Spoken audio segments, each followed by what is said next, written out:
Mengajak masyarakat awasi pemilu berjalan dengan demokratis dan berkualitas, Badan Pengawas Pemilu Kabupaten Oku Selatan melaksanakan sosialisasi pengawasan pemilu partisipatif.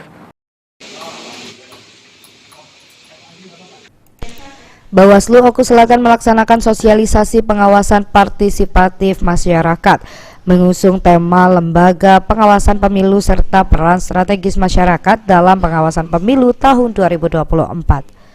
Para peserta terdiri dari berbagai elemen seperti mahasiswa, tokoh masyarakat, tokoh agama, tokoh pemuda, dan organisasi lainnya, mendapatkan materi berupa jenis-jenis pelanggaran pemilu yang ada di lapangan.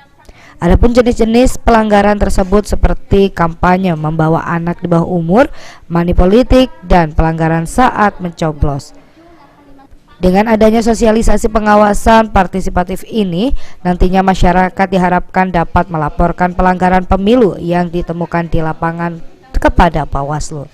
Selain itu, sosialisasi partisipatif pemilu merupakan upaya Bawaslu mengajak seluruh masyarakat memastikan pemilu berlangsung dengan jujur, adil, dan transparan, sehingga demokrasi dapat terwujud dengan baik. Terjadi kecurangan atau pelanggaran, silakan lapor ke Bawaslu Kabupaten Oku Selatan.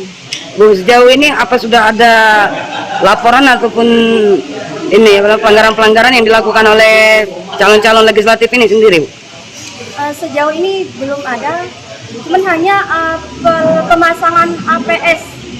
Tapi sudah kami tindak lanjuti. Kami sudah memberikan himbauan ke partai politik untuk menurunkan APS yang tidak sesuai dengan ketentuan-ketentuan tersebut.